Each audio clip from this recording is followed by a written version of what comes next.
Hello, hello. Welcome to the stream. We are going to start Hunger Games Mockingjay. What a coincidence, I was just about to start Mockingjay. How you doing? Um, what a better way to start Mockingjay than me reading it? You know what I mean? Yeah. How's it going? Um, I'm good. Glad. Way better way. Hell yeah. Okay. Oh, also, did you know about the dogs from the first Hunger Games? In the movie, they didn't talk about how each of the uh, ooh, hell yeah, dude. Which one may be doable? BF may also be down. Hell yeah, good shit. Traveling in a group. Um, what's good? It's Kiro. um, okay. So in Hunger Games, in the first one, the dogs that they sick to Katniss and everything, they kind of nod at the fact that the other tributes might have they might have used the DNA or like the blood to mutate the dogs because they Katniss noticed that like certain dogs or mutations uh have like similar tufts of hair of previous tributes as well as eye colors. Yeah, the movie didn't talk about that. Yeah, this is why the books hold more info, more description. Yeah, that sounds like a book I read. Yeah, no, Hunger Games, they talk about how like the mutts that they send Dr. Franklin's Island. Okay. Um I want to try and finish either yeah, hella recommend, hell yeah. I might want to try and finish well, I don't know if I can finish Sunset on the Reaping before the movie is out. Maybe because all through October I will be doing like horror games and everything, and I might read like horror stories slash maybe the OG Dracula or maybe the OG Frankenstein, Mary Shelley. Um, yeah, maybe one of those two. Um, so maybe I could fit. It's August 1st, right? It's about to be. Uh, DNA. Uh, that's all I shall say. Um, yeah. Hold on. Let me. Oh, nice. Happy birthday month. Here we go. Paint you the picture of what we're doing right now. Um, so yeah, maybe through October I'll read like Frankenstein or Dracula. Um, so I might need to finish hopefully by then, before then, by September, Mockingjay and Songbirds and Snakes, Snake and Songbird, Bird and Snake, the Bird and Snake one. Um, hopefully. I mean, this is like another 27, 28 chapters. So if I do like 5 in 1 day, 5, 10, 15, 24, 5, close to 6 streams, um, might make it work. We might be able to make it work. Yeah. We'll see. The goal was try to finish the series before the movie comes out, and we are kind of approaching that day. So I'm glad we're starting Mockingjay. Um, so last episode of the Hunger Games, um, the end of Catching Fire, is that there is no District 12 anymore. Nope, it's gone. That's all we know. And I think this is when things kind of go outside of, it goes outside of the games themselves. This is when, like, the foundation of what, like, the story tells uh, turns into more serious things, if that makes sense. Um, yeah. Okay. So, Mockingjay by Susan Collins. Mockingjay. Susan Collins, Mockingjay. For Cap, Charlie, and Isabel. If you're one of those three, or all three, uh, this is for you. Part 1, The Ashes. Oh wow, it just jumps right into it. So last time, yeah, District 12 isn't a thing. She's still in like the helicarrier. She was thinking about like killing everyone in there, which is a valid crash out. And I guess we take it from there. I stare down at my shoes, watching as a fine layer of ash settles on the warm leather. This is where the bed I shared with my sister Prim stood. Oh, she's at District 12. Over there was the kitchen table, the bricks of the chimney, which collapsed in a shard heap, provide a point of reference for the rest of the house. How else could I orient myself in this sea of gray? Almost nothing remains of District 12. A month ago, the capital's firebombs obliterated the poor coal miners' houses in the scene, the shops in the town, even the Justice Building. The only area that escaped incineration was the Victor's Village. I don't know why exactly. Perhaps so anyone forced to come here on capital business would have somewhere decent to stay. The Out Reporter, a committee is assessing the condition of the coal mines, a squad of peacekeepers checking for returning refugees. But no one is returning except me, and that's only for a brief visit. The authorities in District 13 were against my coming back. They viewed it as a costly and pointless venture, given that at least a dozen invisible hovercraft are circling overhead for my protection, and there's no intelligence to be gained. I had to see it though.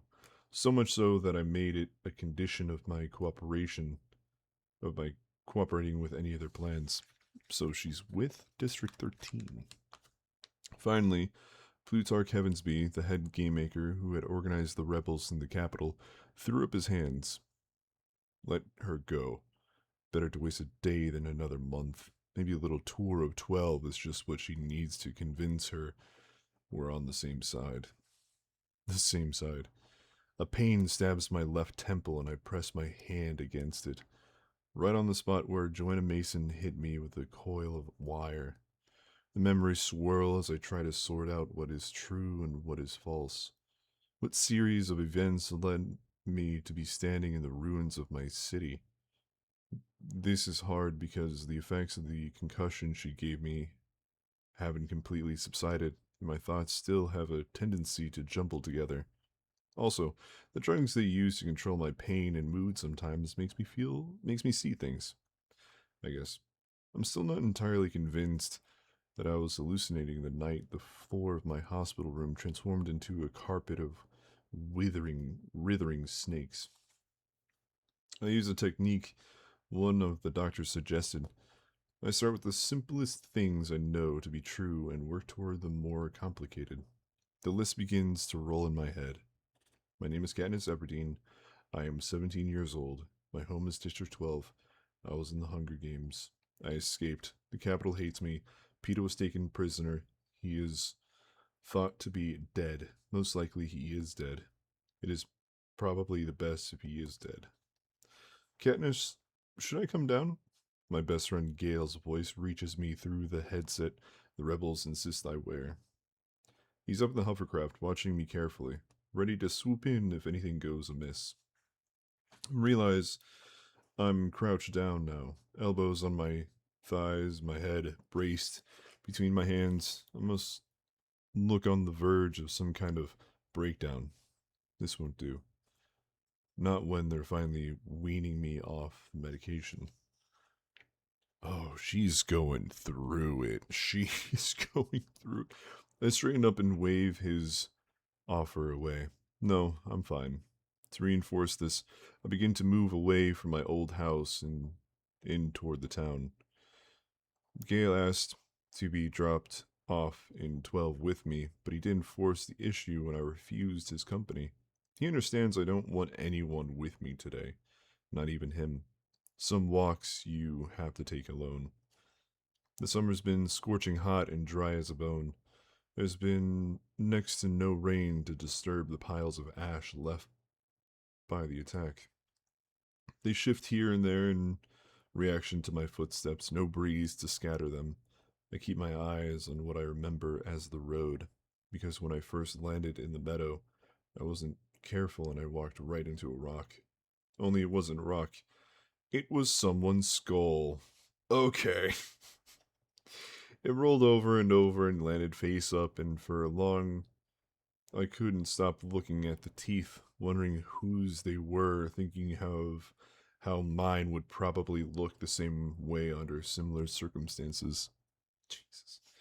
I stick to the road out of habit, but it's a bit choice. But it's a bad choice. Because it's full of the remains of those who tried to flee.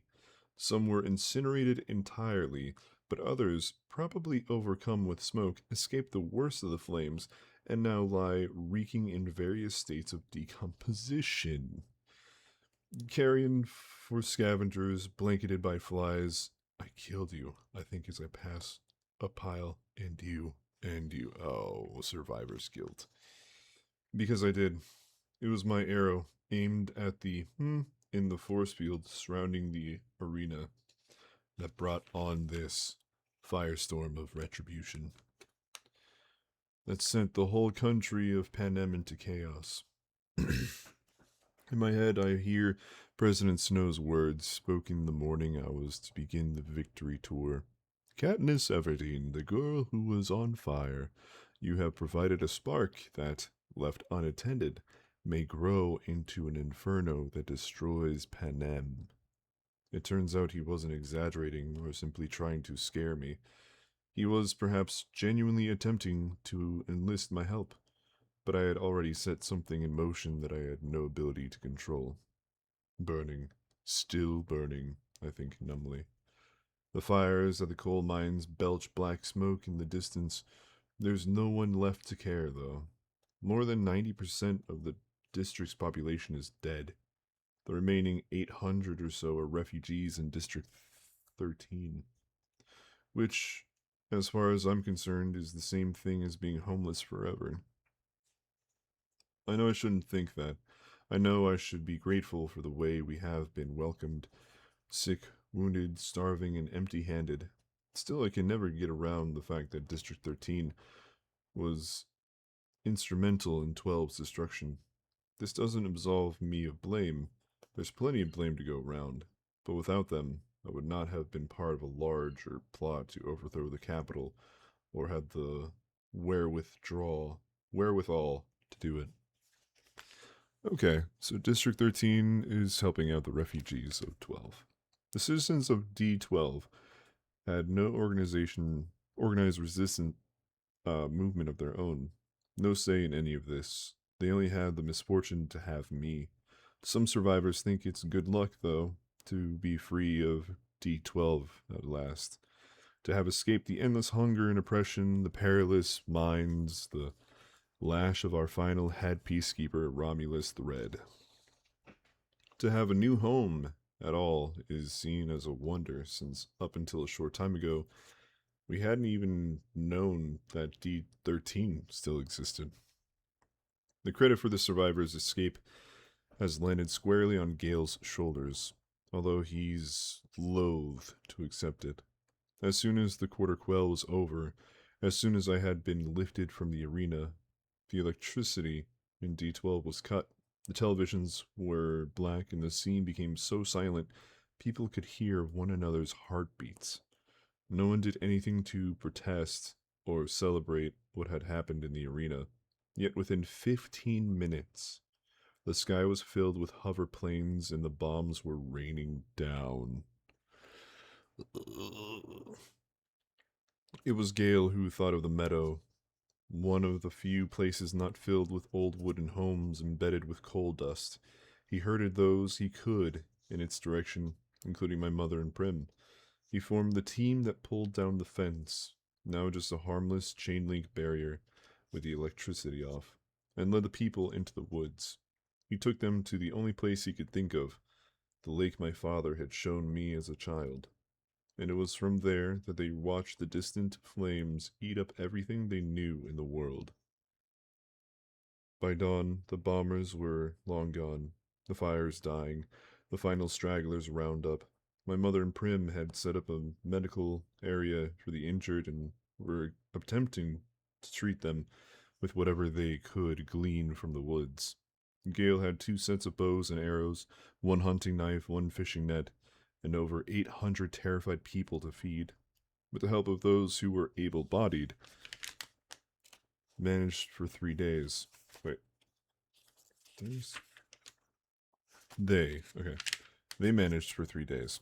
And that's when the hovercraft unexpectedly arrived to evacuate them to District 13, where there were more than enough clean, white living compartments, plenty of clothing, and 3 meals a day. The compartments had the disadvantage of being underground.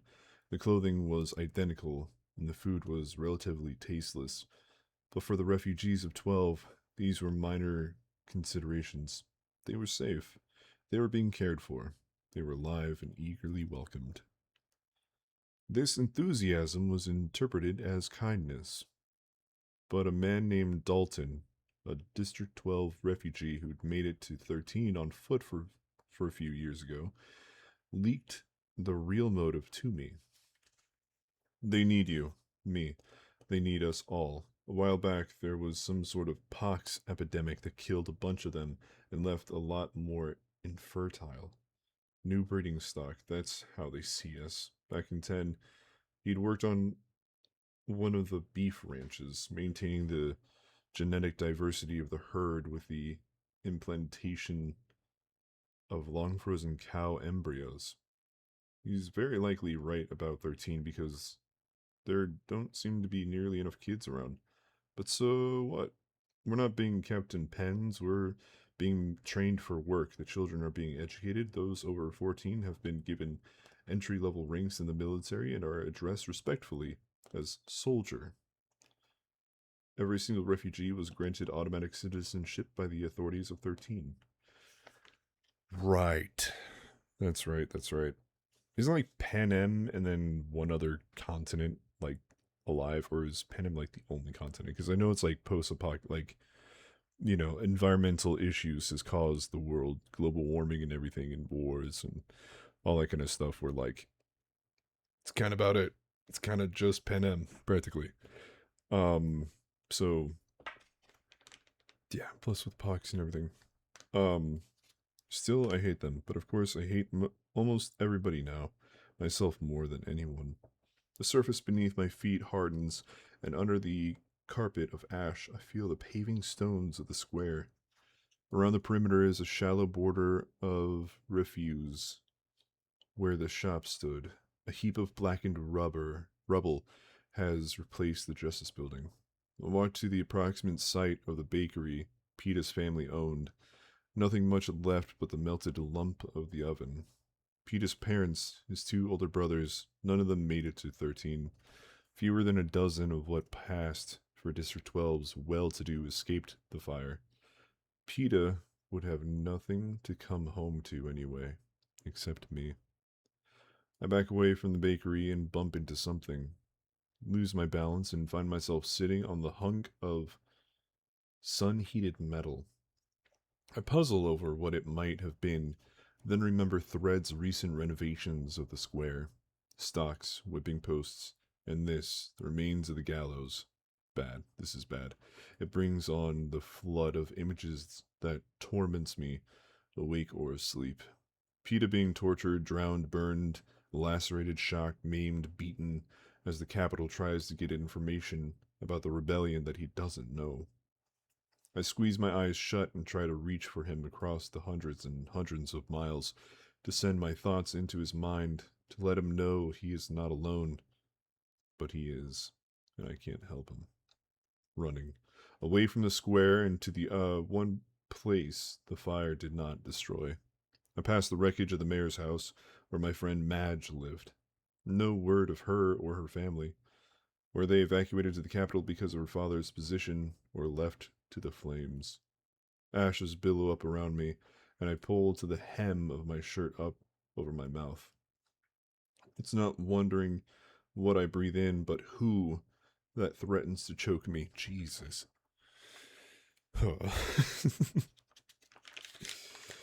The grass has been scorched and the gray snow fell here as well, but the 12 fine houses of the victor's village are unscathed. I bolt into the house I lived in for the past year, slammed the door closed, and leaned back against it. The place seems untouched, clean, eerily quiet. Why did I come back to 12? How can this visit help me answer the question I can't escape? What am I going to do? I whisper to the walls, because I really don't know. People keep talking at me. People keep talking at me. Talking. Plutarch Heavensby, his calculating assistant, Fulvia Cardew, a mismatch of district leaders, military officials, but not Alma Coyne, the president of 13, who just watches. She's 50 or so, with gray hair that falls in an unbroken sheet to her shoulders, a bob, if you will, and somewhat fascinated by her hair since it's so uniform, so without a flaw, a wisp, even a split end. Her eyes are gray, but not like those of people from the seam. They're very pale, as if almost all the color has been sucked out of them.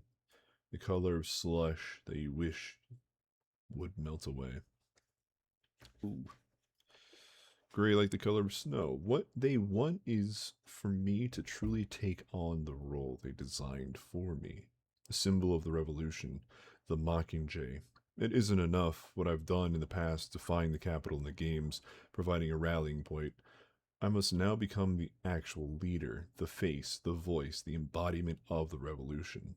The person who the districts, most of which are now openly at war with the capital, can count on to blaze the path to victory. I won't have to do it alone.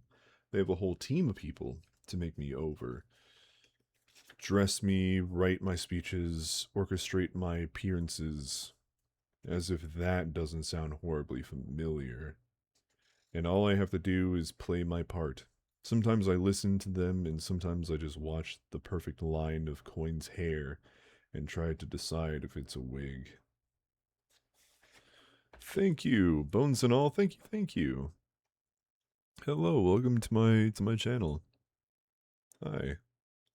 I'm also live on Twitch, and I'm reading The Hunger Games Mockingjay. I play games and stuff, but every once in a while I will do a little reading bedtime story type deal. I started this back in January. The beginning of the year I started to multi-stream, and the first multi-stream I did was reading The Hunger Games, and now we're on book 3. Yeah. Okay, but thank you so much for the follow, Bones and all. The grass has been scorched and the gray snow fells here as well. Right, so they're gonna use, they're gonna use Katniss to be the face and the leader of this. Sometimes I listen to them, and sometimes I just watch the perfect line of Coyne's hair and try to decide if it's a wig. Eventually I leave the room because my head starts to ache, or it's time to eat, or if I don't get above ground I might just start screaming. I don't bother to say anything, I simply get up and walk out. Yesterday afternoon, as the door was closing behind me, I hear Coyne say, "I told you we should have rescued the boy first," meaning Peeta. I couldn't agree more. He would have been an excellent mouthpiece. And who did they fish out of the arena instead? Me, who won't cooperate. BT, an older inventor from 3, who I rarely see because he was pulled into weapons development the minute he could sit upright. Literally, they wheeled his hospital bed into some top secret area, and now he only occasionally shows up for meals. He's very smart and very willing to help the cause, but not really firebrand material. Then there's Finnick Odair, the sex symbol from the fishing district, who kept Peeta alive in the arena when I couldn't. They went to transform Finnick into a rebel leader as well, But first, they'll have to get him to stay awake for more than 5 minutes. Even when he is conscious, you have to say everything to him 3 times to get through to his brain. The doctors say it's from the electrical shock he received in the arena, but I know it's a lot more complicated than that. I know that Finnick can't focus on anything in 13 because he's trying so hard to see what's happening in the capital.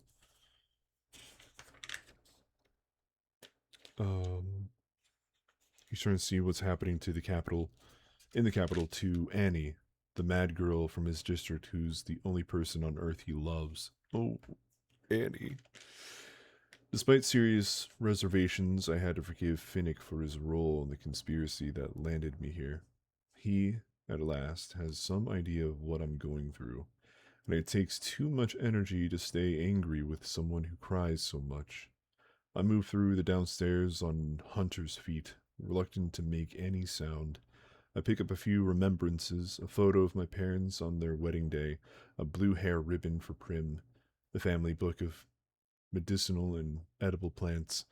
The book falls open to a page with yellow flowers, and I shut it quickly because it was Peta's brush that painted them.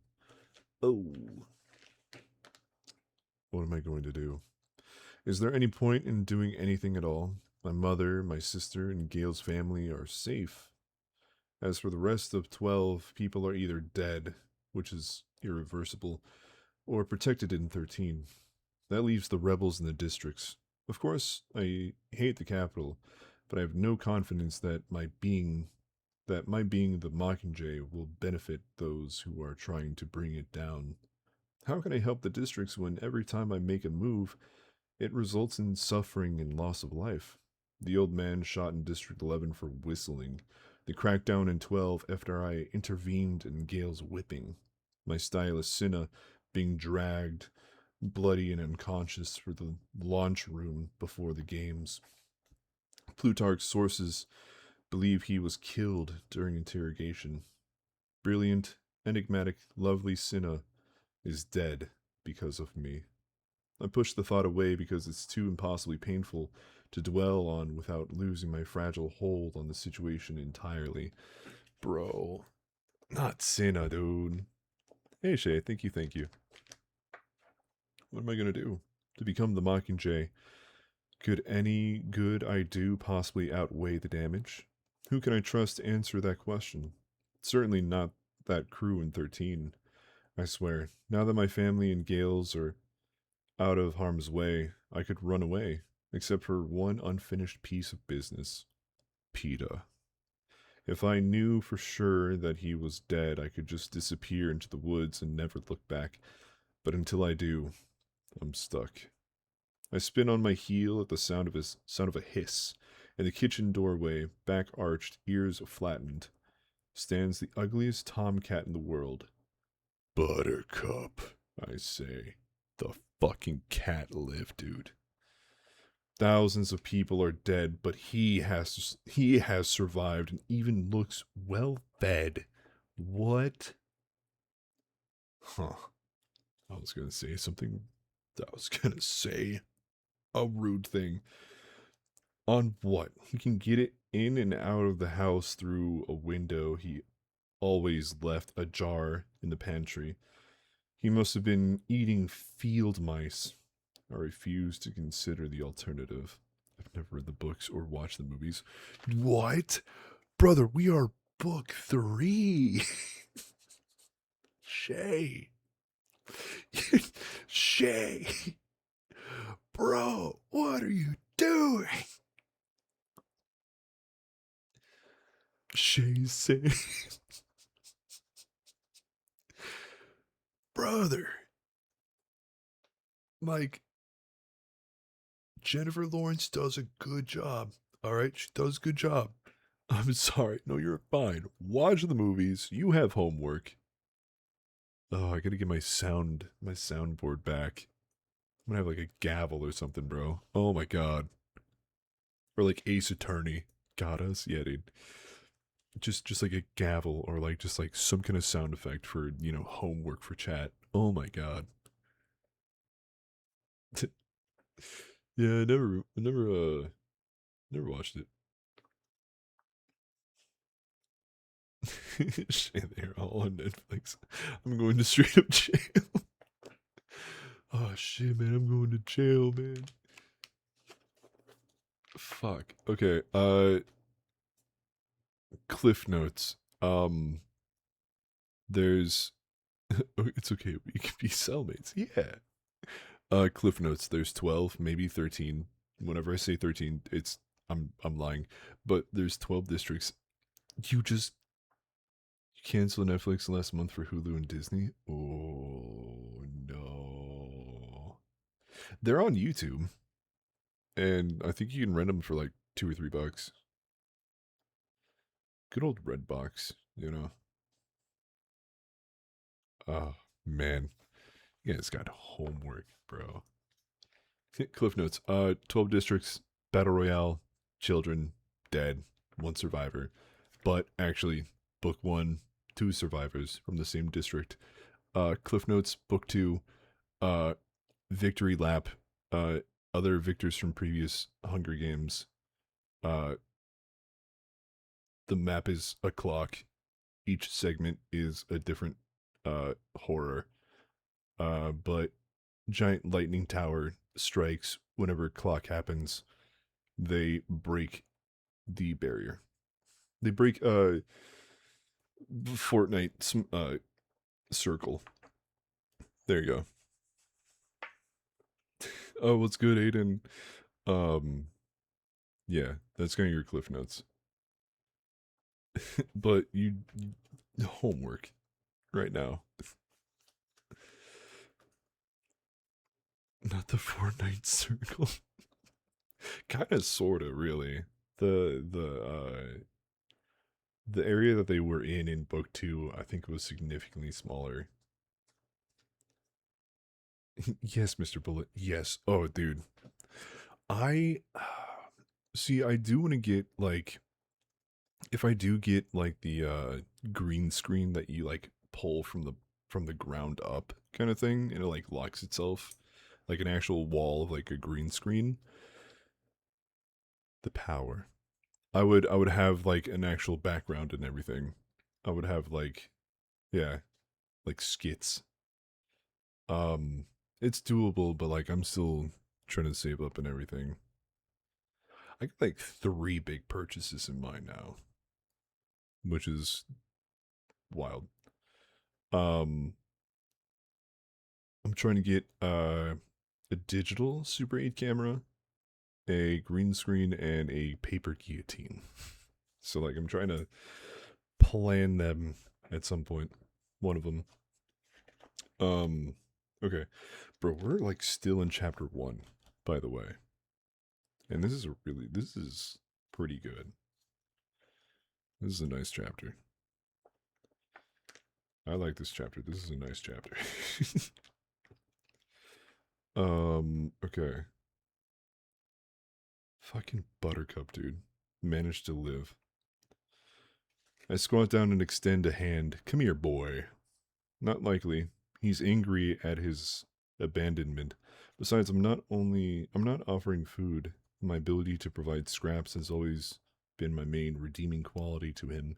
For a while, when we used to meet up at the old house because we both disliked this new one, we seemed to be bonding a little. That's clearly over. He blinks those unpleasant yellow eyes. Want to see Prim? I ask. Her name catches his attention. Besides his own, it's the only word that means anything to him. He gives a rusty meow and approaches me. I pick him up, stroking his fur, then go to the closet and dig out my game bag and unceremoniously stuff him in. Oh no, dude. There's no other way I'll be able to carry him on the hovercraft. And he means the world to my sister. Her goat lady. Oh, her goat lady. Animal of actual value has unfortunately not made an appearance. In my headset, I hear Gail's voice telling me we must go back, but the game bag has reminded me of one more thing that I want. I sling the strap to the bag over the back of a chair and dash up the steps to my bedroom. Inside the closet hangs my father's hunting jacket. Before the quell, I brought it here from the old house, thinking it's presence might be of comfort to my mother and sister when I was dead. Thank goodness, or to be ash now. The soft leather feels soothing, and for a moment I'm calmed by the memories of the hours spent wrapped in it. Then, inexplicably, my palms begin to sweat. A strange sensation creeps up the back of my neck. I whip around to face the room and find it empty, tidy, everything in its place. There was no sound to alarm me. What then? My nose twitches. It's the smell, cloying and artificial. A dab of white peeks out of a vase of dried flowers on my dresser. I approach it with cautious steps. There, all but obscured by its preserved cousins, is a fresh white rose, perfect, down to the last thorn and silken petal. And I know immediately who's sent it to me. President Snow. When I begin to gag at the stench, I back away and clear out. How long has this been here? A day? An hour? The rebels did a security sweep of the victor's village before I was cleared to come here, checking for explosives, bugs, anything unusual. But perhaps the rose didn't seem noteworthy to them. Only me. Shit. Downstairs, I snag the game bag off the chair, bouncing it along the floor until I remembered it's occupied. Buttercup. On the lawn, I frantically signal to the hovercraft while Buttercup thrashes. I jab him with my elbow, but this only infuriates him. A hovercraft materializes and a ladder drops down. I step on and the current freezes me until I'm lifted on board. Gale helps me from the ladder. You alright? Yeah, I say, wiping the sweat off my face with my sleeve. He left me a rose. I want to scream, but it's not information I'm sure I should share with someone like Plutarch looking on. First of all, because it will make me sound crazy, like I either imagined it, which is quite possible, or I'm overreacting, which will buy me a trip back to the drug-induced dreamland I'm trying so hard to escape. Buttercup, dude.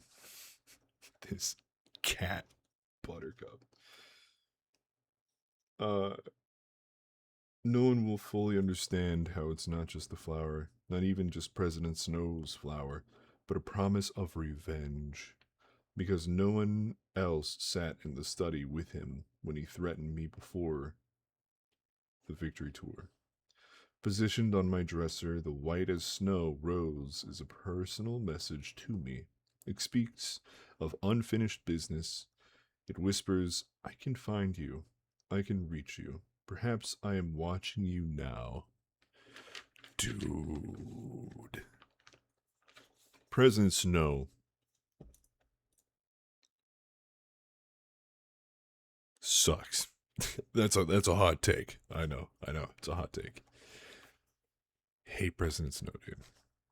Let me grab some water. We're gonna read chapter 2. I just need to get a little bit of water. Just a little bit of water.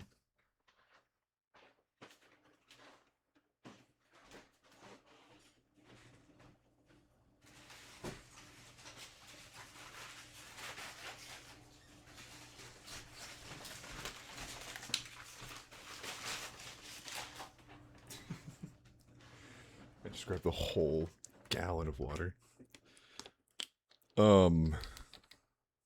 Yeah, this is because the more I'm thinking, I'm like, wait, they made Mockingjay Part 1 and Part 2. Oh, we heard. Like, they made it into 2 different movies, right? I'm looking at this book right now. It's like roughly about the same size and stature of Catching Fire. So, like, interesting. Oh, the bottom is like bent a little bit, so it's gonna be off. Oh well, I guess I'll leave it like that. Really good first chapter. I'm hooked. Okay, chapter 2. Oh, I should change the bookmark. Let's see. Do I have like a bird? I have like Birds of Paradise, but that's like kind of a valued card. Okay. Chapter 2. Are there capital hover planes speeding in to blow us out the sky? As we travel over District 12, I watch anxiously for signs of an attack, but nothing pursues us. After several minutes, I hear an exchange between Plutarch and the pilot confirming that the airspace is clear. I begin to relax a little. Gale nods at the howls coming from my game bag. Now I know why you had to go back. If there was even a chance of his recovery, I dump the bag onto a seat where the loathsome creature begins a low, deep-throated growl. Oh, shut up, I tell the bag as I sink into the cushioned window seat across from it. Gale sits next to me. Pretty bad down there. Couldn't be much worse, I answer. I look in his eyes and see my own grief reflected there. Our hands find each other, holding fast to a part of 12 that snow has somehow failed to destroy. Oh. We sit in silence for the rest of the trip to 13, which only takes about 45 minutes. A mere week's journey on foot. Bonnie and Twill, the District 8 refugees who I encountered in the woods last winter, weren't so far from their destination after all. They apparently didn't make it, though. When I asked about them in 13, no one seemed to know who I was talking about. Died in the woods, I guess. Damn. From the air, 13 looks about as cheerful as 12. The rubble isn't smoking the way the capital shows it on television, but there's next to no life above ground.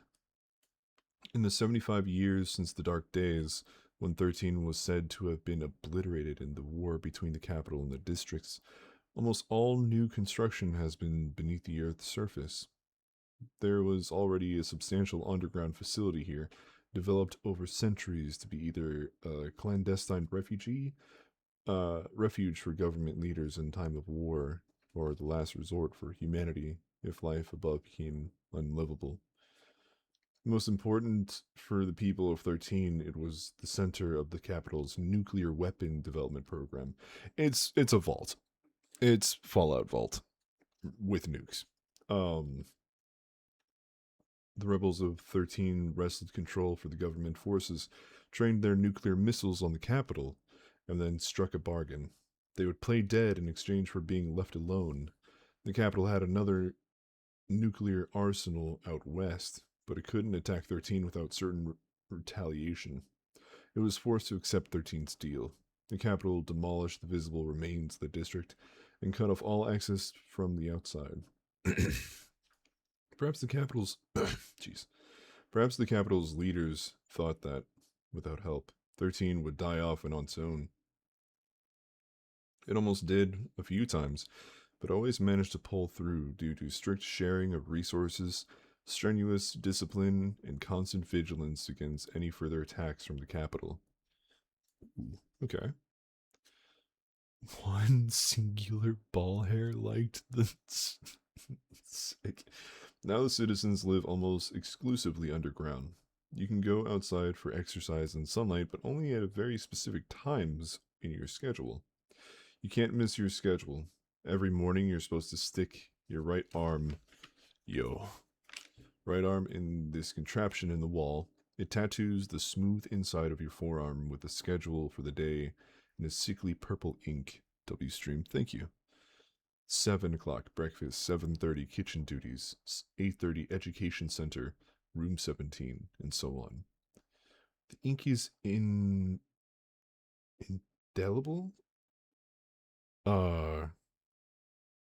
Indelible until 22 o'clock bathing. Okay, so you wash it away, but you get inked for your schedule. Interesting.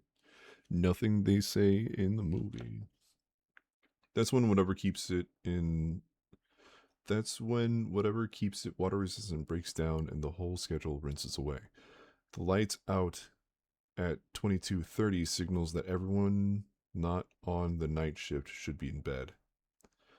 At first, when I was so ill in the hospital, I could forego being imprinted. Once I moved into compartment 307 with my mother and sister, I was expected to get with the program.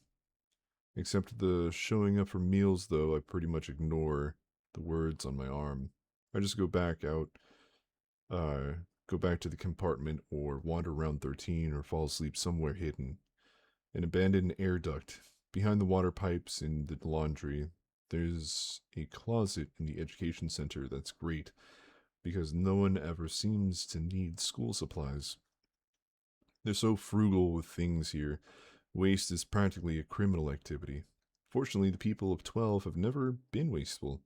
But once I saw Fulvia Cardew crumple up a sheet of paper with just a couple of words written on it, and you would have thought she'd murder someone from the look she got. Her face turned tomato red, making the silver flowers inlaid in her plump cheeks even more noticeable. The very portrait of excess. One of my few pleasures in 13 is watching the handful of pampered capital rebels squirming as they try to fit in. I don't know how long I'll be able to get away with my complete disregard for the clockwork precision of attendance required by my hosts. Right now, they leave me alone because I'm classified as mentally disoriented. It says so right on my plastic medical bracelet, and everyone has to tolerate my ramblings. But that can't last forever. Neither can their patience with the Mockingjay issue. From the landing pad, Gale and I walked down a series of stairways to compartment 307. We could take the elevator, only it reminds me too much of the one that lifted me into the arena. I'm having a hard time adjusting to being underground so much, but after the surreal encounter with Rose, for the first time, the descent makes me feel safer. I hesitate at the door marked 307, anticipating the questions from my family. What am I going to tell them about 12? I ask Gale. I doubt they'll ask for any details. They saw it burn. They'll mostly be worried about how you're handling it. Gale touches my cheek. Like I am. I press my face against his hand for a moment. I'll survive. Then I take a deep breath and open the door. My mother and sister are home for 18 o'clock. Reflection. A half hour of downtime before dinner. I see the concern on their faces as they try to gauge my emotional state. Before anyone can ask anything, I empty my game bag and it becomes 18 o'clock cat adoration. Prim just sits on the floor, weeping and rocking that awful Buttercup, who interrupts his purring only for an occasional hiss at me. He gives me a particularly smug look when she ties the blue ribbon around his neck. My mother hugs the wedding photo tightly against her chest and then places it along with the book of plants on our government-issued chest of drawers. I hang my father's jacket on the back of a chair. For a moment, the place almost seems like home. So I guess the trip to 12 wasn't a complete waste. We're headed down to the dining hall for 1813 dinner when Gale's communicuff begins to beep. It looks like an oversized watch, but it receives print messages. Being granted a communicuff is special privilege that's reserved for those important to the cause, a status Gale achieved by his rescue of the citizens of 12. They need the two of us in command, he says. Trailing a few steps behind Gale, I try to collect myself before I'm thrown into what's sure to be another relentless Mockingjay session. I linger in the doorway of command, the high-tech meeting/war council room, complete with computerized talking walls, electronic maps showing the troop movements in various districts, and a giant rectangular table with control panels I'm not supposed to touch. No one notices me, though, because they're all gathered at television screen at the far end of the room that airs the Capitol broadcast around the clock. I'm thinking I might be able to slip away when Plutarch, whose ample frame has been blocking the television, catches sight of me and waves urgently for me to join them. I reluctantly move forward, trying to imagine how it could be of interest to me. It's always the same. War footage, propaganda, replaying the bombings of District 12, an ominous message from President Snow.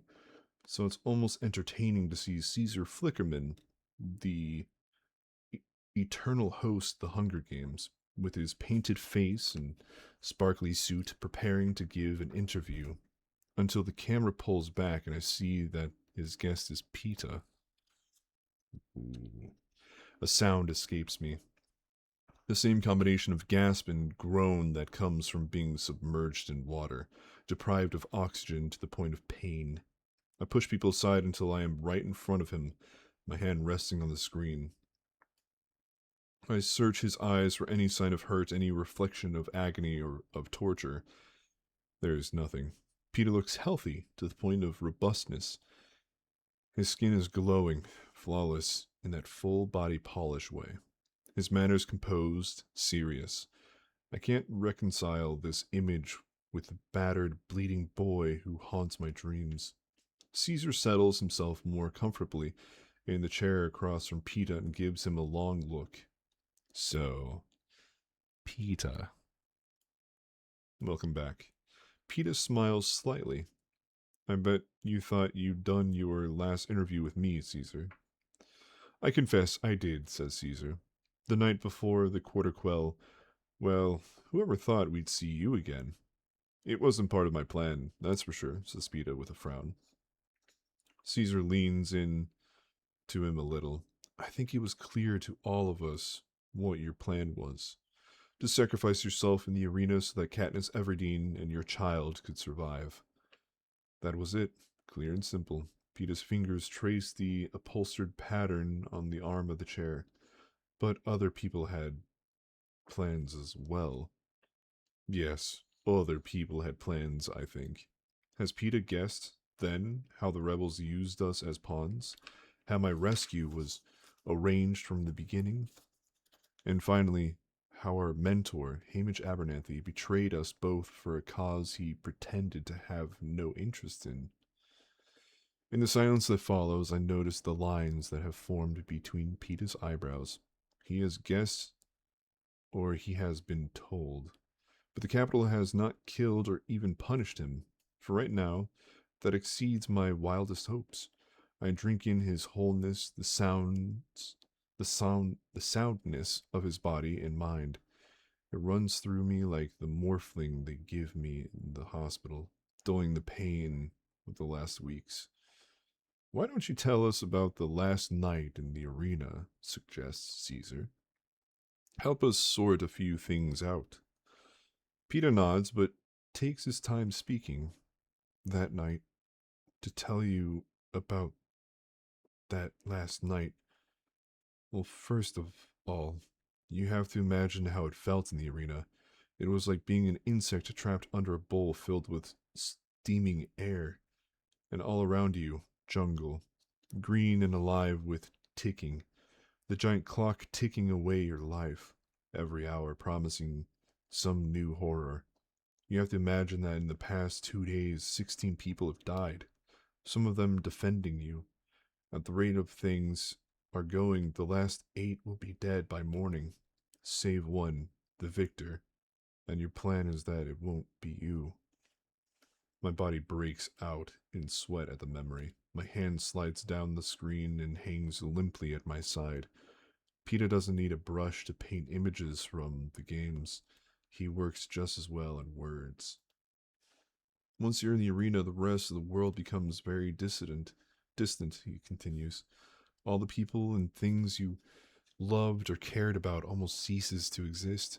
The pink sky and the monsters in the jungle and the tributes who want your blood become your final reality. The only one that ever mattered. As bad as it makes you feel, you're going to have to do some killing. Because in the arena, you only get one wish. And it's very costly. It costs your life, says Caesar. Oh no, it costs a lot more than your life. To murder innocent people, says Peter. It costs everything you are. Whoa, reading stream? Yes, lovely Apple. Hello. Welcome back. We're reading Mockingjay and we're on page 23. Oh no, it costs a lot more than your life. To murder innocent people, says Peter. It costs everything you are. Everything you are, repeats Caesar, quietly. A hush has fallen over the room. I'm reading at the moment. Woo! Hell yeah! A hush has fallen over the room, and I can feel it spreading across Panem, a nation leaning in toward It screens, because no one has ever talked about what it's really like in the arena before. Peeta goes on, so you hold on to your wish, and that last night, yes, my wish was to save Katniss, but even without knowing about the rebels, it didn't feel right. Uh, Everything was too complicated. I found myself regretting I hadn't run off with her earlier in the day, as she had suggested, but there was no getting out of it at that point. You were too caught up in BT's plan to electrify the Salt Lake, says Caesar. Too busy playing allies with the others. I should have never let them separate us, Peeta bursts out. That's when I lost her. When you stayed at the lightning tree and she and Joanna Mason took the coil of wire down to the water, Caesar clarifies. I didn't want to, Peeta flushes in agitation. But I couldn't argue with BT without indicating we were about to break away from the Alliance. When that wire was cut, everything just went insane. I can only remember bits and pieces, trying to find her, watching Brutus kill Shaft, killing Brutus myself. I know she was calling my name. Then the lightning bolt hit the tree, and the force field around the arena blew out. Katniss blew it out, Peeta, says Caesar.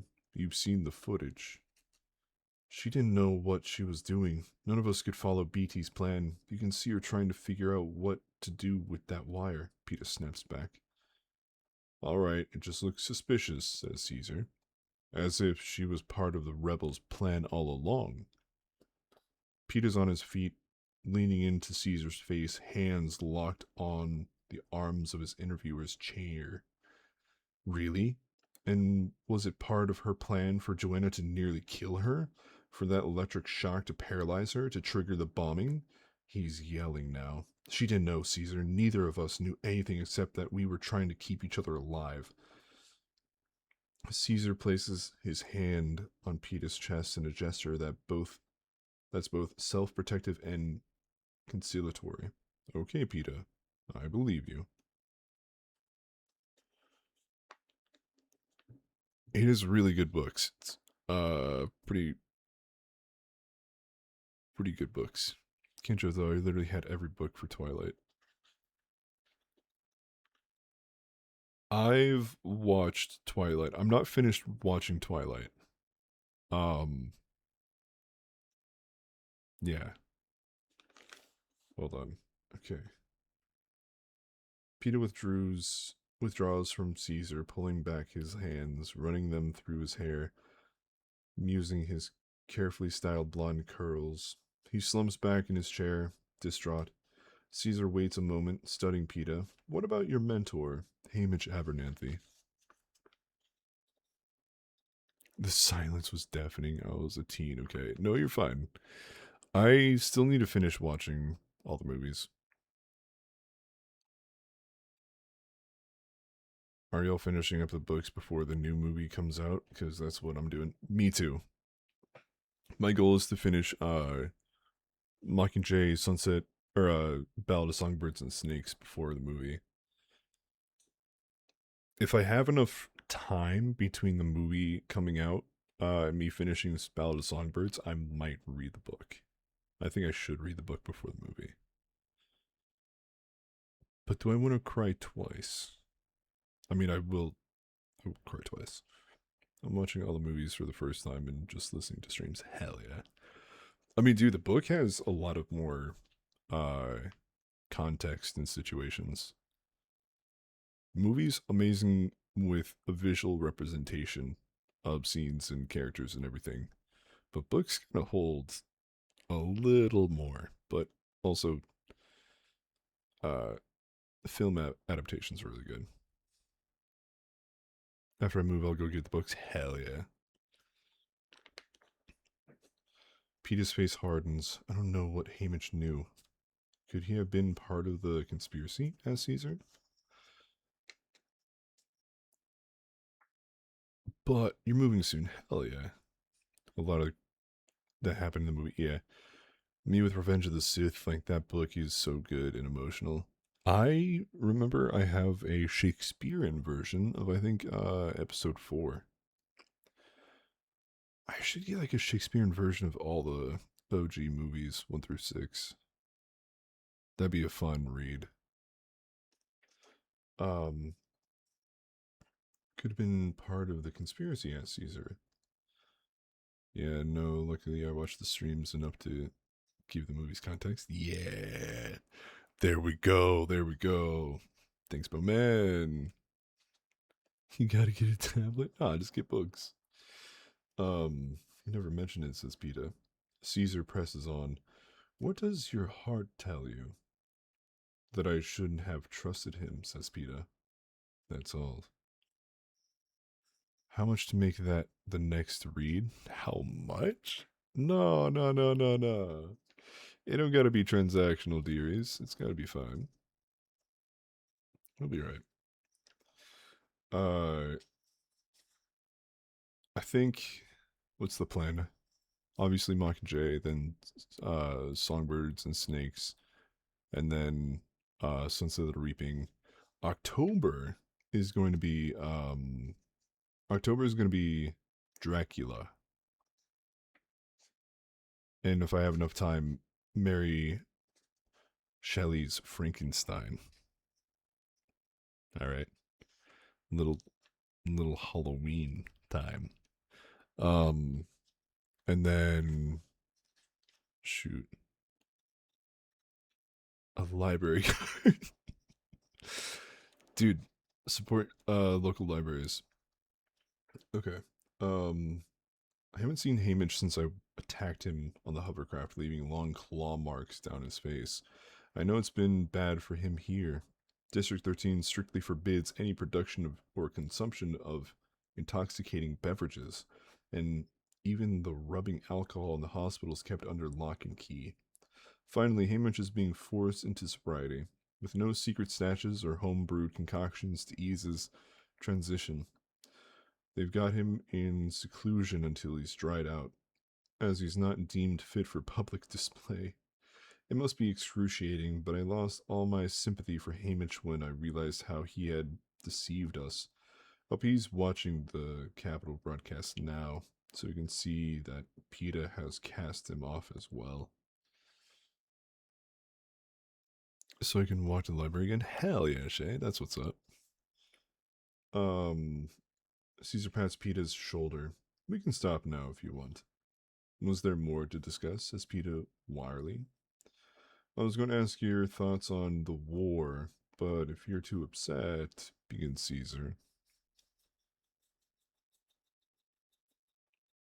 Hell yeah, hell yeah. Look at all of us being like bookworms. Sick. Hell yeah, book time, book time. I'm not too upset to answer that. PETA takes a deep breath and then looks straight into the camera. I want everyone watching, whether you're on the Capitol or the rebel side, to stop for just a moment and think about what this war could mean for human beings. We almost went extinct fighting one another before. Now our numbers are even fewer, our conditions more tenuous. Is this really what we want to do? Kill ourselves off completely in the hopes that, some decent species will inherit the smoking remains of the earth? I'm not sure I'm following, says Caesar. We can't fight one another, Caesar, Pete explains. There won't be enough of us left to keep going if everyone doesn't lay down their weapons. I mean, as in very soon. It's all over anyway. So, you're calling for a ceasefire? Caesar asks. Yes, I'm calling for a ceasefire, says PETA tiredly. Now, why don't we ask the guards to take me back to my quarters so I can build another 100 card houses?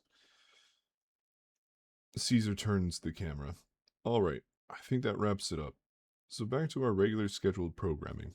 Music plays them out, and then there's a woman reading a list of expected shortages in the capital. Fresh fruit, solar batteries, soap. I watch her with bleh,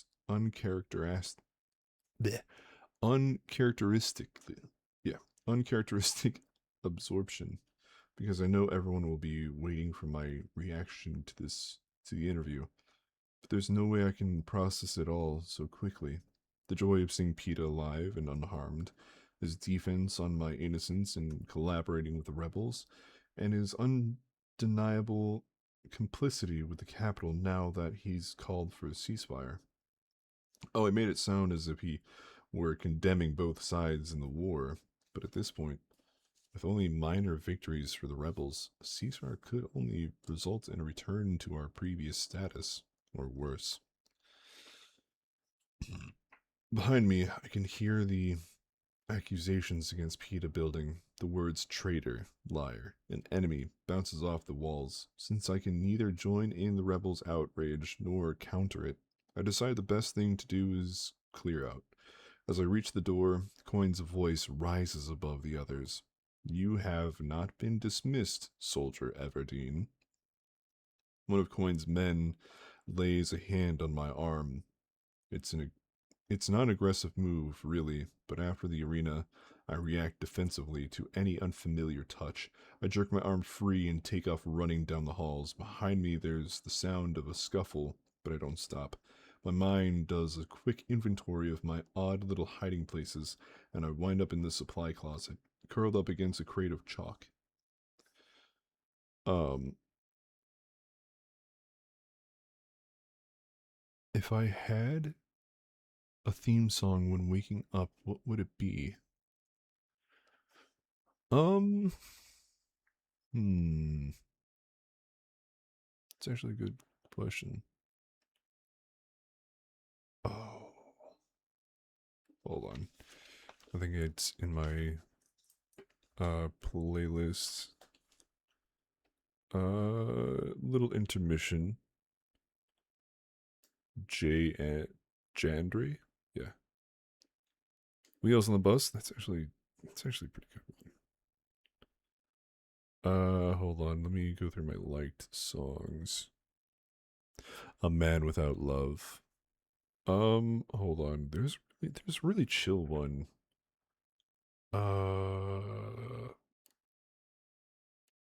It's been a minute since I saw it. Hold on. I remember the album cover. Let me see if I can find it.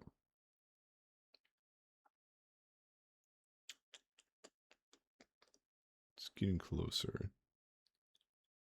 Something with like violins, right? Um, I think it's Make My Wish Come True by Blitz 50, I would say. That might be the one. Or you know what? Me Against the World by Tupac. Alright. It's just me against the world, dude. If you know, you know. Okay. Um, let's see. Rebel side to stop just for a moment and think about what this war could mean for human beings. Right. For Chalk. You're alive, I whisper, pressing my palm against my cheeks, feeling the smile that's so wide it must look like grimace. Peter's alive, and a traitor. But at the moment, I don't care. Not what he says or who he says it for, only that he is still capable of speech. Add music recommendations tab in the Discord. That is so true. Okay. I think that's good. I think that's good. Yeah. Shay. Hell yeah. No, it's fine. I can do that. I can add that to the Discord. Oh, thank you so much for the 5,500 likes. I don't have the Discord. By the way, how do I join? Oh. Okay, hold up. Let me, um,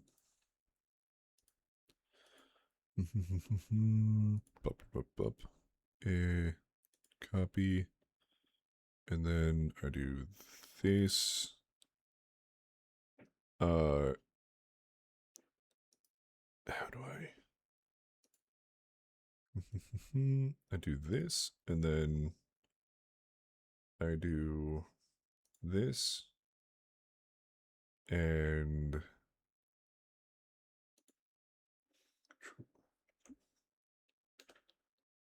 Maybe that. Maybe that. That might work. The gas. Okay. Maybe that works. Right? Hopefully.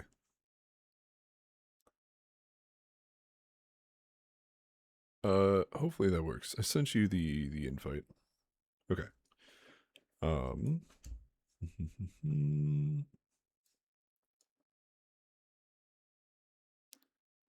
Okay, okay.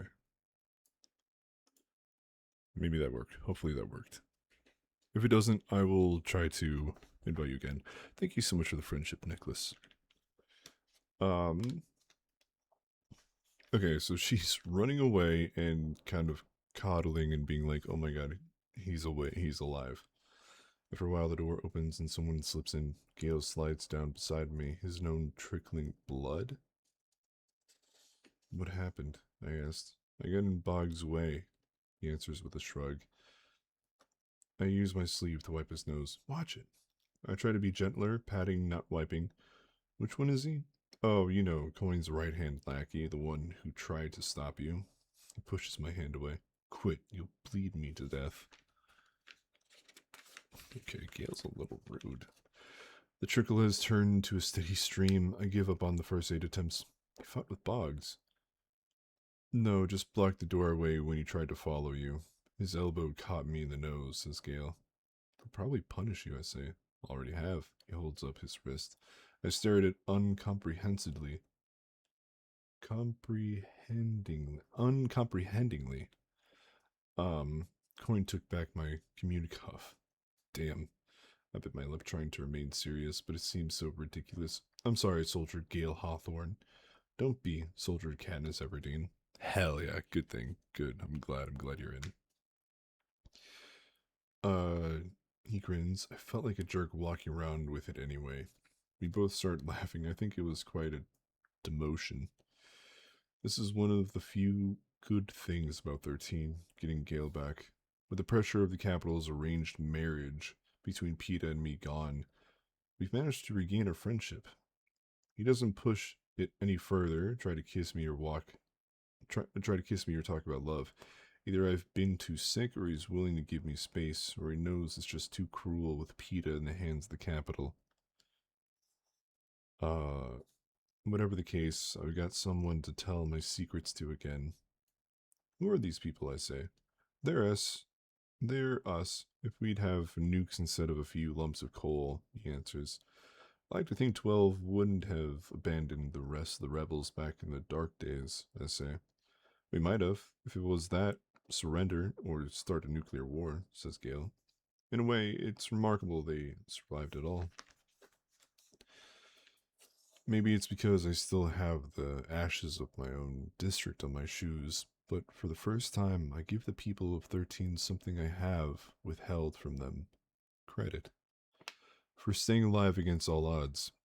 Their early years must have been terrible, huddled in the chambers beneath the ground after their city was bombed to dust, population decimated, no possible ally to turn to for aid.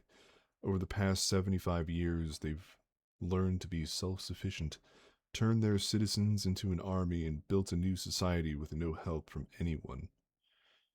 They would be even more powerful if that pox epidemic hadn't flattened their birth rate and made them so desperate for a new gene pool and breeders. Blech. Maybe they are militaristic, overly programmed, and somewhat lacking in a sense of humor. They're here and willing to take on the capital. Still, it took them long enough to show up, I say. It wasn't simple. They had to build up a rebel base in the capital, get some sort of underground organized in the districts, he says. Then they needed some to set the whole thing in motion. They needed you. They needed Peta too, but they seem to have forgotten that, I say. Gale's expression darkens. Peta might have done a lot of damage tonight. Most of the rebels will dismiss what he said immediately, of course, but there are districts where the resistance is shakier. The ceasefire is clearly President Snow's idea, but it seems so reasonable coming out of Peeta's mouth. I'm afraid of Gale's answer, but I ask anyway. Why do you think he said it? Well, he might have been tortured or persuaded. My guess is he made some kind of deal to protect you. He'd put forth the idea of the ceasefire if Snow let him present you as a confused pregnant girl who had no idea what was going on when she was taken prisoner by the rebels. This way, if the districts lose, there's still a chance of leniency for you, if you play it right. I must still look perplexed because Gale delivers the next line very slowly. Katniss, he's still trying to keep you alive. To keep me alive? And then I understand. The games are still on. We have left the arena, but since Peeta and I weren't killed, his last wish to preserve my life still stands. His idea is to have me lie low, remain safe and imprisoned, while the war plays out. Then neither side will really have cause to kill me. And Peeta, if the rebels win, it will be disastrous for him. If the capital wins, who knows? Maybe we'll both be allowed to live, if I play it right, to watch the games go on. Images flash through my mind, the spear piercing Rue's body in the arena, Gale hanging senseless from the whipping post, the corpse-littered wasteland of my home. And for what? For what? My blood turns hot. I remember other things, my first glimpse of an uprising in District 8. The victors locked hands in hand the night before the Quarter Quell, and how it was no accident my shooting that arrow into the force field in the arena, how badly I wanted it to lodge deep in the heart of my enemy. I spring up, unsetting a box of 100 pencils, sending them scattered around the floor. What is it? Gale asks. There can't be a ceasefire. I lean down, fumbling as I shove the sticks of dark gray graphite back into the box. We can't go back. I know. Gale sweeps up a handful of pencils and taps them on the floor into perfect alignment. Whatever reason Peeta had for saying those things, he's wrong. The stupid sticks won't go in the box and I snap several in frustration. I know, give it here. You're breaking them to bits. He pulls the box from my hand and refills it with swift, conscious motions. He doesn't know what they did to 12. If he could have seen what was on the ground, I started. Katniss, I'm not arguing. If I could hit a button and kill every living soul working for the Capitol, I would do it, without hesitation. He slides the last pencil into the box and flips the lid closed. The question is, what are you going to do? It turns out the question that's been eating away at me has only ever had one possible answer, but it took Peeta's ploy for me to recognize it. What am I going to do? I take a deep breath, my arms rise slightly, as if recalling the black and white wings Cinna gave me. Then come back to rest my sides. I'm going to be the Mockingjay. Ooh. Okay. That's cool. That's cold. Good shit. Little water break. Pretty good. I'm liking this. Okay. We're on chapter 3.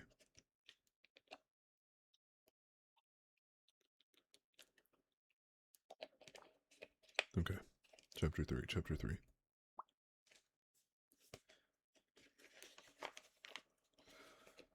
Here we go again. Buttercup. Buttercup's eyes reflect the faint glow of the safety light over the door as he lies in the crook of Prim's arm, back on the job, protecting her from the night. She's snuggled close to my mother, asleep. They look just as they did the morning of the reaping that landed me in my first games. I have a bed to myself because I'm recuperating and because no one can sleep with me anyway. What with the nightmares and the thrashing around. After tossing and turning for hours, I finally accept that it will be a wakeful night. Under Buttercup's watchful eyes, I tiptoe across the cold, tiled floor to the dresser. The middle drawer contains my government issue clothes. Everyone wears the same gray pants and shirt, the shirt tucked in at the waist. Underneath the clothes, I keep a few items I had on me when I was lifted from the arena: my Mockingjay pin, PETA's token, the gold locket with photos of my mother and Prim and Gale inside, a silver parachute that holds a spile for tapping trees, and the pearl PETA gave me a few hours before I blew out the force field. District 13 confiscates my tube skin ointment for use in the hospital, and my bow and arrows because only guards have clearance to carry weapons. They're in safekeeping in the armory. Okay, good. I feel around for the parachute and slide my fingers inside until they close around the pearl. I sit back on my bed, cross-legged, and find myself rubbing the smooth, iridescent surface of the pearl back and forth against my lips. For some reason, it's soothing, a cool kiss from the giver himself. Katniss, Prim whispers. She's awake, peering at me through the darkness. What's wrong? Nothing, just a bad dream. Go back to sleep. It's automatic, shutting Prim and my mother out of things to shield them. Careful not to rouse my mom, Prim eases herself from the bed, scoops up Buttercup, and sits beside me. She touches the hand that has curled around the pearl. You're cold. Taking a spare blanket from the foot of the bed, she wraps it around all three of us, enveloping me in her warmth and Buttercup's furry heat as well. You could tell me. You know, I'm good at keeping secrets, even from Mother. She's really gone then. The little girl with the back of her shirt sticking out like a ducktail, the one who needed help reaching the dishes, and who begged to see the frosted cakes in the bakery window. Time and tragedy have forced her to grow too quickly, at least for my taste, into a young woman who stitches bleeding wounds and knows our mother can hear only so much. Tomorrow morning I'm going to agree to be the Mockingjay, I tell her. Because you want to, or because you feel forced into it, she asks. I laugh a little. Both, I guess. No, I want to. I have to. If it will help the rebels defeat Snow. I squeeze the pearl more tightly in my fist. It's just PETA. I'm afraid if we do win, the rebels will execute him as a traitor. Prim thinks this over. Katniss, I don't think you understand how important you are to the cause. Important people usually get what they want. If you want to keep PETA safe from the rebels, you can. I guess I am important. They went to a lot of trouble to rescue me. They took me to 12. You mean I could demand that they give PETA immunity? And they'd have to agree to it? I think you could demand almost anything and they'd want to agree to it. Prim wrinkles her brow. Only, how do you know they'll keep their word? I remember all of the lies Haymitch told PETA and me to get us to do what he wanted. What's to keep the rebels from re-engaging on the deal? A verbal promise behind closed doors, even a statement written on paper. These could easily evaporate after the war. Their existence or validity denied. Any witness in command will be worthless. In fact, they'd probably be the ones writing out PETA's death warrant. I'll need a much larger pool of witnesses. I'll need everyone I can get. It will have to be public, I say. Buttercup gives a flick of his tail that I take it as agreement. I'll make Coin announce it in front of the entire population of 13. Prim smiles. Oh, that's good. It's not a guarantee, but it will be much harder for them to back out of their promise. True, true. I feel the kind of relief that follows an actual solution. I should wake you up more often, little duck. I wish you would, says Prim. She gives me a kiss. Try and sleep now, alright? And I do. In the morning, I see that 7 a.m. breakfast is directly followed by 7:30 command, which is fine since I may as well start the ball rolling. At the dining hall, I flash my schedule, which includes some kind of ID number, in front of a sensor. As I slide my tray along the metal shelf before the vats of food, I see breakfast is its usual dependable self: a bowl of hot grain, a cup of milk, and a small scoop of fruit or vegetables. Today, mashed turnips. All of it comes from 13's underground farms. I sit at the table assigned to the Everdeens and the Hawthorns and some other refugees and shovel my food down, wishing for seconds, but there are never seconds here. They have nutrition down to a science. You leave with enough calories to take you to the next meal. No more, no less. Serving size is based on your age, height, body type, health, and amount of physical labor required by your schedule. The people from 12 are already getting slightly larger portions than the natives of 13 in an effort to bring us up to weight. I guess bony soldiers tire too quickly. It's working though. In just a month, we're starting to look healthier, particularly the kids. Gale sets his tray beside me, and I try not to stare at his turnips too pathetically, because I really want more, and he's already too quick to slip me his food. Even though I turn my attention to neatly folding my napkin, a spoonful of turnips slop into my bowl. 36. You got to stop that, I say. But since I'm already scooping up the stuff, it's not too convincing. Really, it's probably illegal to do or something. They have very strict rules about food. For instance, if you don't finish something and want to save it for later, you can't take it from the dining hall. Apparently, in the early days, there was some incident of food hoarding. For a couple of people like Gale and me, who've been in charge of our family's food supply for years, it doesn't sit well. We know how to be hungry, but not how to be told how to handle what provisions we have. In some ways, District 13 is even more controlling than the capital. What can we do? They've already got my communicov, says Gale. As I scrape my bowl clean, I have an inspiration. Hey, maybe I should make that a condition of being the Mockingjay. That I can feed you turnips, he says. No, that we can hunt. That gets his attention. We'd have to give everything to the kitchen, but still, we could.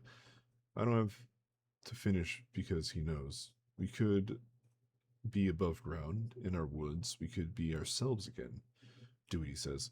Now's the time. You could ask for the moon, and they'd have to find some way to get it. He doesn't know that I'm already asking for the moon by demanding they spare Peta's life. Before I can decide whether or not to tell him, a bell signals the end of our eating shift. The thought of facing Coin alone makes me nervous. What are you scheduled for? Gale checks his arm.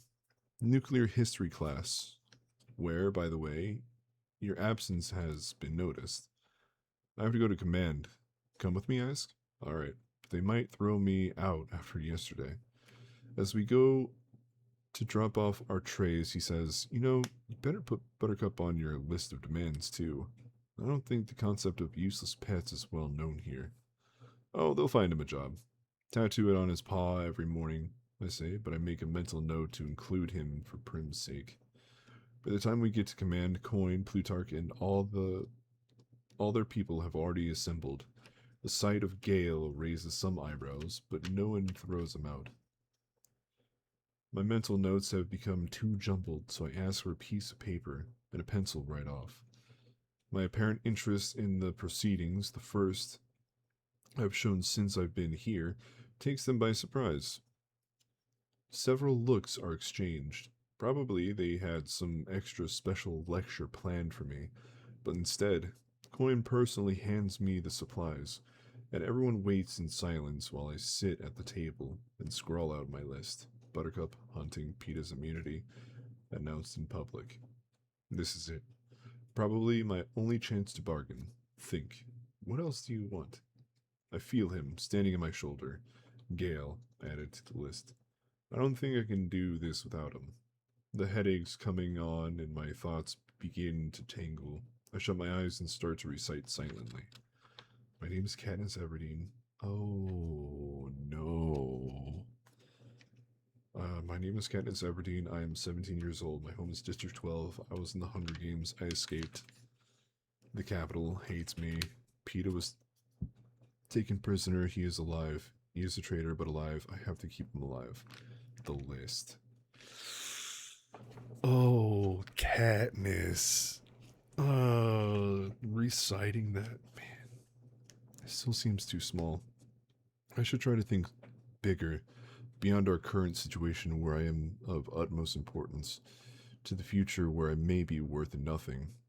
Shouldn't I be asking for more? For my family? For the remainder of my people? My skin itches with the ashes of the dead. I feel the sickening impact of the skull against my shoe. The scent of blood and roses stings my nose.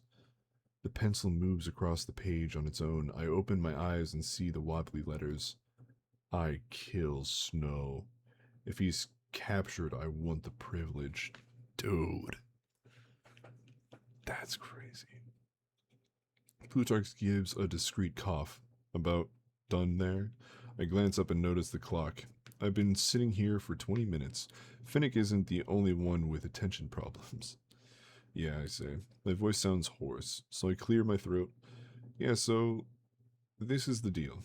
I'll be your Mockingjay. I wait so they can make their sounds of relief, congratulate, slap one another on the back. Coin stays as impassive as ever, watching me, unimpressed. But I have some conditions. I smooth out the list and begin. My family gets to keep our cat. My tiniest request sets off an argument. The capital rebels see this as a non issue. Of course, I can keep my pet. While those from 13 spell out what extreme difficulties this presents. Finally, it's worked out that we'll be moved to the top level, which has the luxury of an 8-inch window above ground. Buttercup may come and go to do his business. He will be expected to feed himself. If he misses curfew, he will be locked out. If he causes any security problems, he will be shot immediately. Jesus. That sounds okay. Not so different from how he'd been living since we left, except for the shooting part. If he looks too thin, I can slip him a few entrails, provided my next request is allowed. I want to hunt with Gale, out in the woods, I say. This gives everyone pause. We don't go far.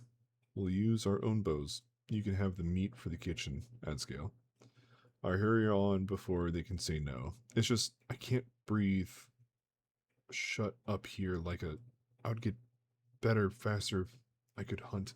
Plutarch begins to explain the drawbacks here, the dangers, the extra security, the risk of injury, but Coin cuts him off. No, let them. Give them 2 hours a day, deducted from their training time, a quarter-mile radius with communication units and tracker anklets. What's next? I skim my list. Gale, I'll need him with me to do this. With you how? Off camera? By your side at all times? Do you want him presented as your new lover? Coin asks. She hasn't said this with any particular malice. Quite the contrary. Her words are very matter-of-fact. But my mouth still drops open in shock. What? I think we should continue the current romance. A quick defection from Peeta could cause the audience to lose sympathy for her, says Plutarch, especially since they think she's pregnant with this child. They're still thinking about the optics. Agreed. So, on screen, Gale can simply be portrayed as a fellow rebel. Is that alright? Says Coin. I just stare at her. She repeats herself impatiently. For Gale, will that be sufficient? We can always work him in as your cousin, says Fulvia. We're not cousins, Gale and I say together. Right, but we should probably keep that up for appearance's sake on camera, says Plutarch. Off camera, he's all yours. Anything else? I'm rattled by the turn in the conversation. The implications that I could so readily dispose of Peeta that I'm in love with Gale, that the whole thing has been an act. My cheeks begin to burn. The very notion that I'm devoting any thought to who I want presented as my lover, given our current circumstances, is demeaning. I let my anger propel me into my greatest demand. When the war is over, if we won, Peeta will be pardoned. Dead silence. I feel Gale's body tense. I guess I should have told him before, but I wasn't sure how he'd respond. Not when it involved PETA. No form of punishment will be inflicted, I continue. A new thought occurs me. The same goes for the other captured tributes, Joanna and Nobria. Frankly, I don't care about Nobria, the vicious District 2 tribute. In fact, I dislike her.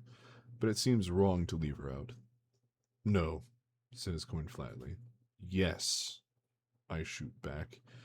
It's not their fault you abandoned them in the arena. Who knows what the capital's doing to them? They'll be tried with other war criminals and treated as the tribunal sees fit, she says. They'll be granted immunity. I feel myself rising from my chair, my voice full and resonant. You will personally pledge this in front of the entire population of District 13 and the remainder of 12 soon, today. It will be recorded for future generations. You will hold yourself and your government responsible for their safety, or you'll find yourself another Mockingjay. My words hang in the air for a long moment. That's her, I hear Fluvia hiss to Plutarch. Right there, with the costume, gunfire in the background, just a hint of smoke. Yes, that's what we want, says Plutarch under his breath. I want to glare at them, but I feel it would be a mistake to turn my attention from Coin. I can see her tallying the costs of my ultimatum, weighing it against my possible worth. What do you say, President? Asked Plutarch. You could issue an official pardon, given the circumstances. The boy, he's not even of age. All right, Coin says finally, but you'd better perform. Call a National Security Assembly during reflection today, she orders. I'll make the announcement then. Is there anything left on your list, Katniss? My papers crumpled into a ball on my right fist. I flatten the sheet against the table and I read the rickety letters. Just one more thing. I kill Snow. For the first time ever, I see the hint of a smile on the president's lips. When the time comes, I'll flip you for it. Maybe she's right. I certainly don't have the sole claim against Snow's life, and I think I can count on her getting the job done. Fair enough. Coin's eyes have flickered to her arm, the clock. She, too, has a schedule to adhere to. I'll leave her in your hands, then, Plutarch. She exits the room, followed by her team, leaving only Plutarch, Fluvia, Gale, and myself. Excellent, excellent. Plutarch sinks down, elbows on the table, rubbing his eyes. You know what I miss more than anything? Coffee. I ask you, would it be so unthinkable to have something to wash down the gruel and turnips? We didn't think it would be quite so rigid here, Fluvia explains to us as she massages Plutarch's shoulders. Not in the higher ranks. Or at least there'd be the option of a little side action, says Plutarch. I mean, even 12 had a black market, right? Yeah, the Hobbs, says Gale. It's where we traded. There, you see? And look how moral you two are. Virtually incorruptible, Plutarch sighs. Oh well, wars don't last forever. So, glad to have you on the team. He reaches a hand out the side, where Fluvia is already extending a large sketchbook bound in black leather.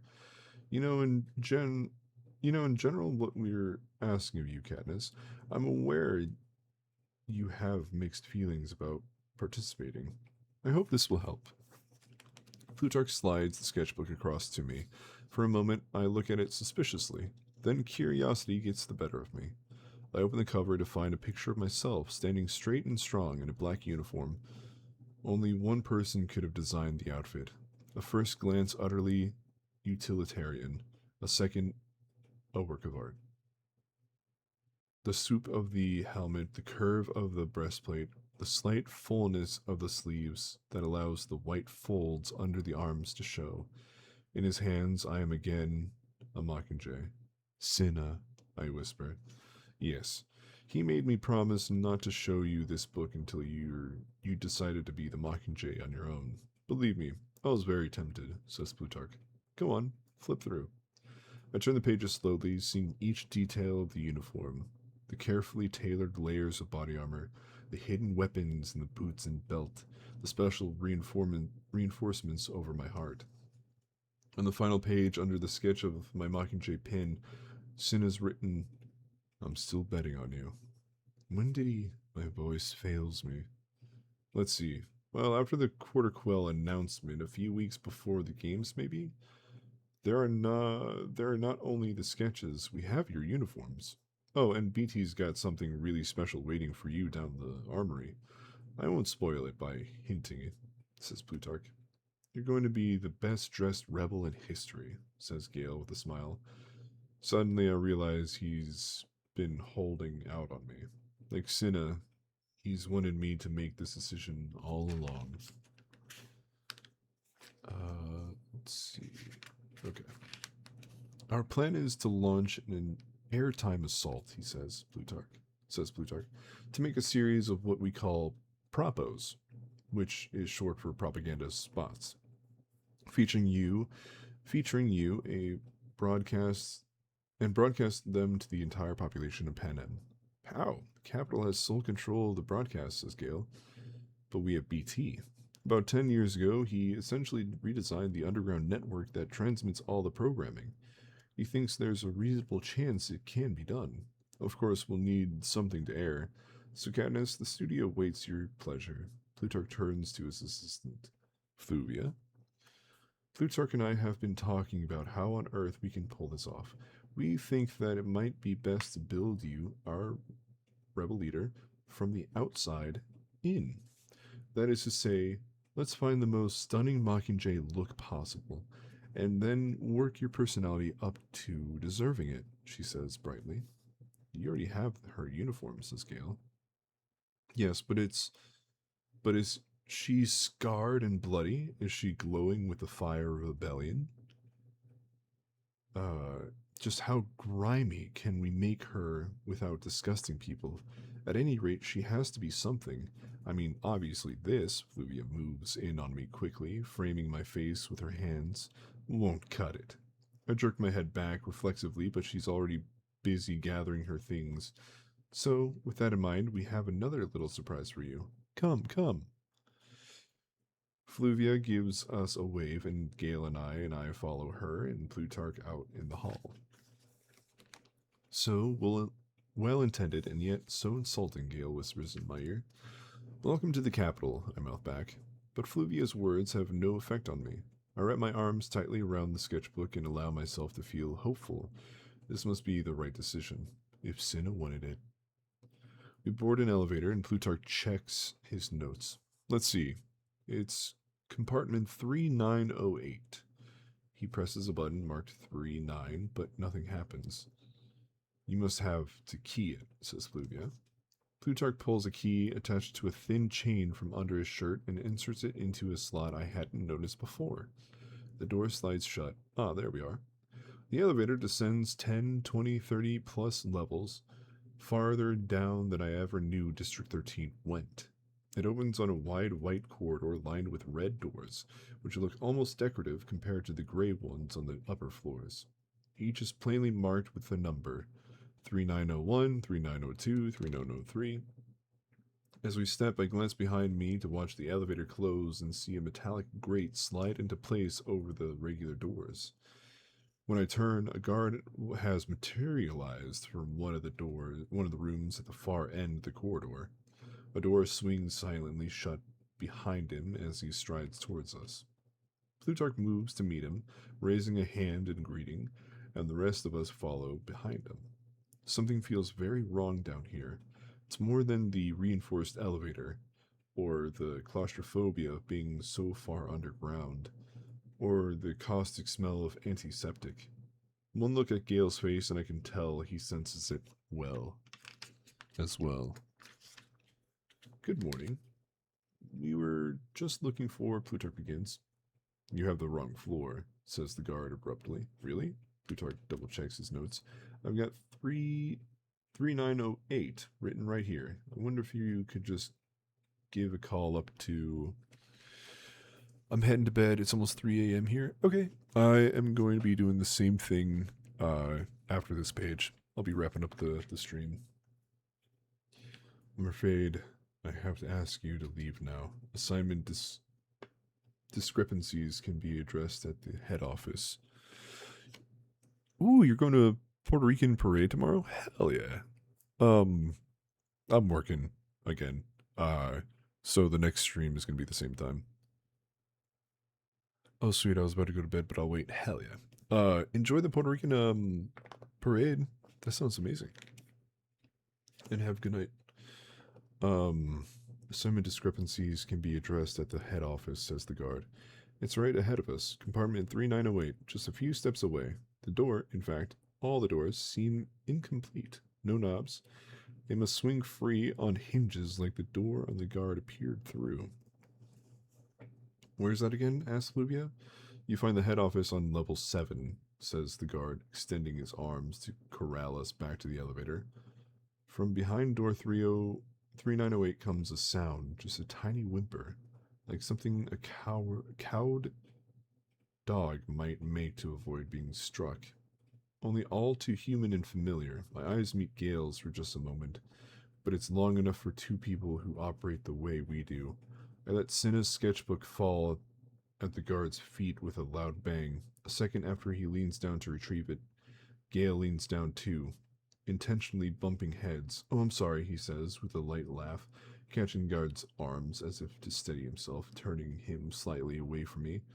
That's my chance. I dart around the distracted guard, to push open the door marked 3908 and find them, half naked, bruised, and shackled to the wall. My prep team. Oh. Does that mean Effie's gonna be here? Dude, Effie might be there. Okay. Prep team with Cinna. Ooh, it's her OG prep team. Ooh, okay. It might be Effie. Like Cinna and all those guys. Yeah. I'm going to get lunch with a friend, then getting my hair bleached, then dyeing it. Hell yeah. I want to get my hair dyed, but I need to, like, cut the ends, because my ends are a little dead. Little dead ends. Dude. Pretty solid chapter. They went even deeper into District 13. And, you know, Candace had to lay down some ground rules to be the Mockingjay. And the Mockingjay has to be I got a cut a few weeks ago now to die. We just finished chapter 3. Yes. We're on chapter 3. She went into 3908, and it's her OG prep team. Hell amazing chapter. Holy shit. Yeah. Dude. Good solid 3 chapters. You know those like animes where it's like, oh, it's supposed to hook you by like episode 3 or 5 or whatever. This is it. This is good. Shackled to the wall. Yeah, they like beat up. They interrogated her OG prep team. So I think chapter 4 is when Effie shows up. Or comes back. Yeah.